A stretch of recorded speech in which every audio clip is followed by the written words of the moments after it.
ha jött egy idegen, és valamilyen indokkal is elutasítottuk, mert tényleg, hogy félelemmel voltunk feléje, mert nem azért jöttek, hogy segítsenek senki, még nem is ajánlották el nekünk, hanem azért, hogy rosszat tegyenek. Egyszer csak megjelentek ugye a bagázs, és akkor megkérdezték, hogy elvihetik a gyerekeinket játszani. Mondták hozzám is, hát mondom, menjenek, örültem neki, legalább nem lesznek ott, nem idegesítenek, nem lesznek ott mellettem.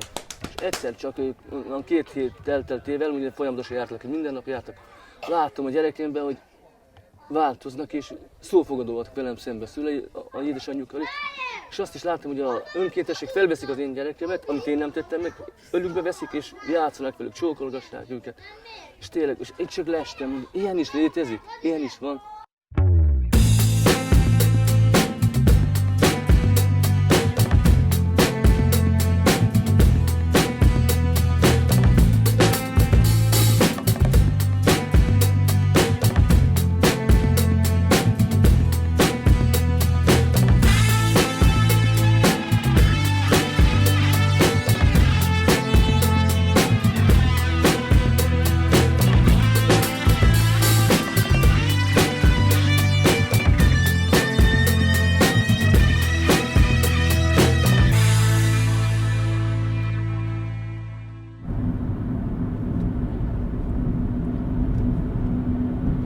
Pártfogó felügyelő voltam a Gödöllői Kistérségben, és nyugdíjba ment egy kollégám. Ugye én bevállaltam plusz területnek Bagot.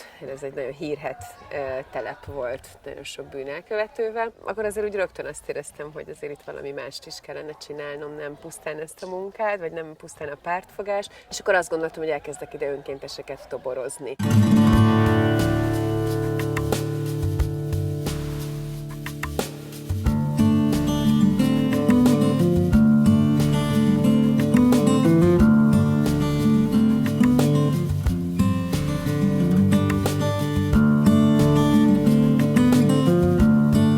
Sikerült 20 embert ide hívnom, és aztán velük együtt megalapítottuk a bagást.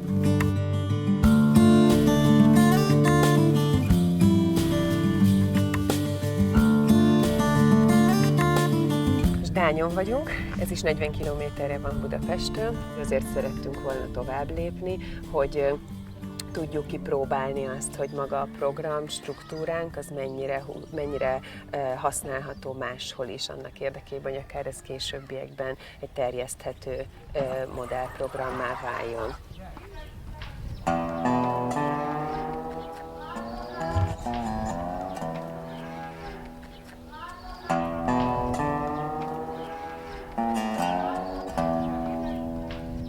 Itt viszont sokkal szabálykövetőbbek, illetve a közösség pont a hagyományok miatt, a közösség még jóval szorosabban tartja magát.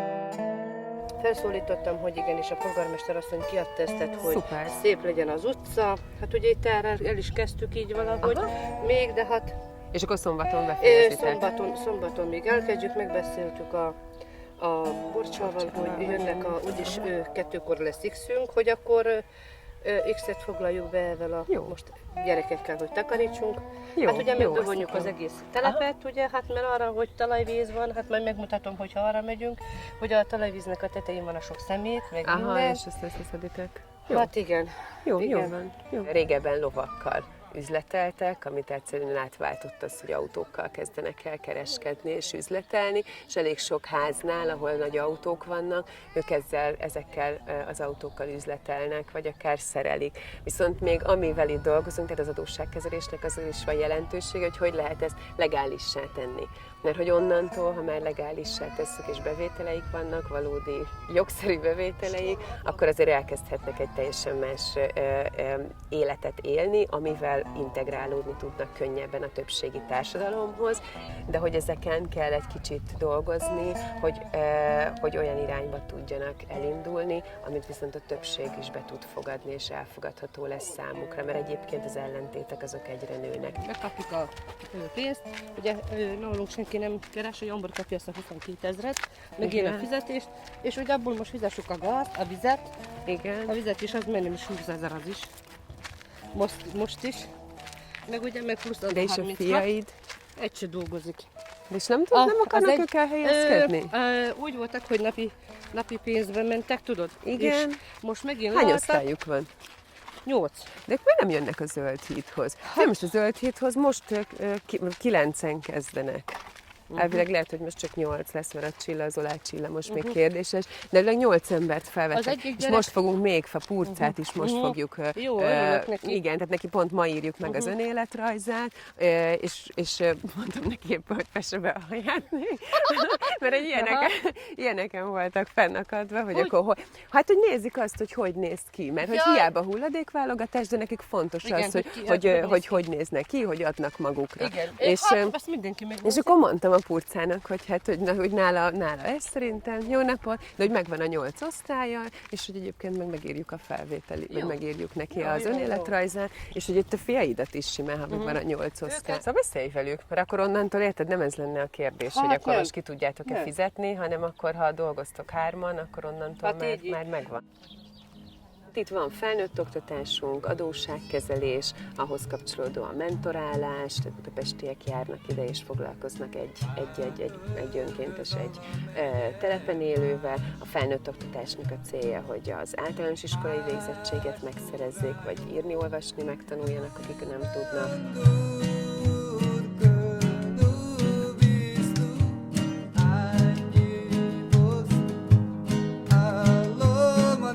Én önkéntesen is dolgoztam telepen 10-11 hónapig, most már munkavállaló vagyok, és nagyon segítőkészek a telepiek.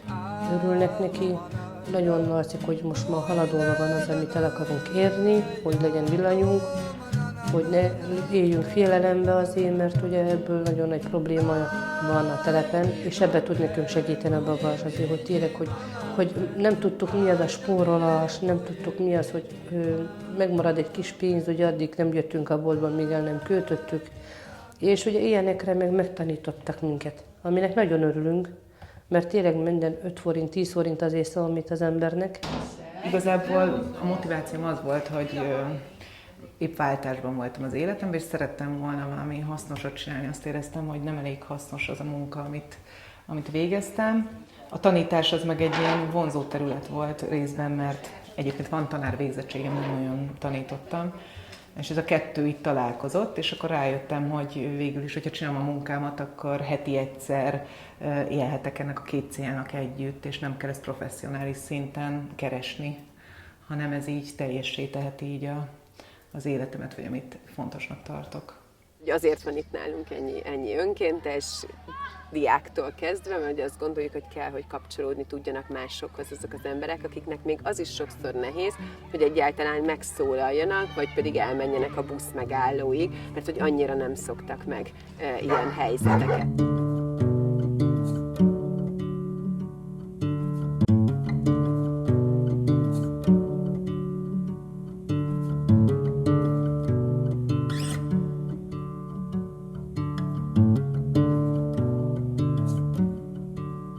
Bagon itt vannak a családok, akikkel dolgozok, tehát én itt alapvetően egyéni fejlesztést végzek, ami egy teljesen rugalmas dolog. Tehát, hogy elindulok, lerakom az autót a telep szélén, és utána elindulok és gyalogolok, amikor találkozok ember. És akivel éppen találkozok, azzal megbeszélem. Ha nincs kint senki az utcán, akkor meg bemegyek a házakba, és a házban beszélgetünk. És attól függő, hogy mit érzékelek, hogy ott mennyi beszélgetést igényel. Van, akivel csak 5 percet, van, akivel fél órát, és van, ahol meg mondjuk akár egy egész órát eltöltök. Ennek az a célja, hogy egy bizalmat építsek, tehát hogy jó kapcsolatban vagyunk, de hogy nem mindegy a mélysége. És hogyha ki tud alakulni ez a bizalom az egyéni beszélgetéseknél, hogy merjék elhinni, hogy segíteni tudunk, akkor tudunk már abból, vagy tudok abból építkezni, hogy akkor mire is van szüksége, nála mi az a legnagyobb nehézség, amire fókuszálnunk kell. Megvan a fix csoportom, ami ez a lépésről lépésre csoport.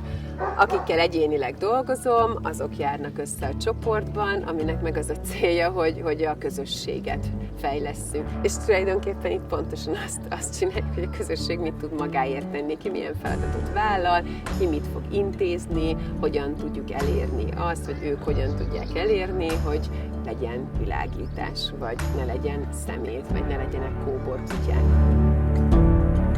Gyerekek voltak, akik utána az önkénteseket a legnagyobb lelkesedéssel fogadták, és aztán ők szippantották be a szüleiket.